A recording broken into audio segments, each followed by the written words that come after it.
દ્વારકાના કલ્યાણપુર અને ખંભાળિયામાં વરસાદી માહોલ જોવા મળ્યો। ભાટિયા સહિત આસપાસના ગ્રામ્ય વિસ્તારોમાં વરસાદ થયો છે।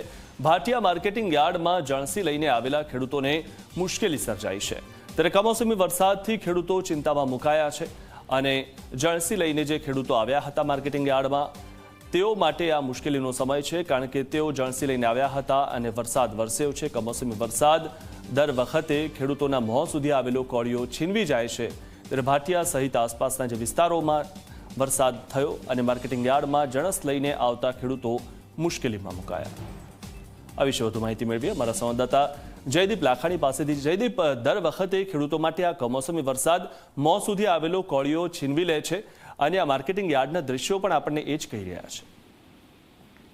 મિથુન, ચોક્કસથી વાત કરવામાં આવે તો વહેલી સવારે જે દ્વારકા જિલ્લાના વાતાવરણમાં ક્યાંક પલટો આવ્યો હતો, ત્યારબાદ વાત કરીએ તો જે કલ્યાણપુર જે તાલુકો છે ત્યાં ભાટિયા સહિત અનેક જે ગામો છે કે જ્યાં વરસાદી વાતાવરણ સર્જાયું છે। ખાસ તો વાત કરીએ તો ઉનાળાની જે ઋતુ ચાલી રહી છે તેમાં ચોમાસાની ઋતુનો અહેસાસ થતો હોય તેવા દ્રશ્યો જે સામે આવ્યા છે। ખાસ તો જે માવઠાની જે આગાહી છે તે હવામાન વિભાગ દ્વારા છે વ્યક્ત કરવામાં આવી હતી, ત્યારે ખેડૂતોને ચોક્કસ જ એવું કહી શકાય કે ખેડૂતોને મુશ્કેલી છે તે વેઠવાનો વારો આવી શકે છે।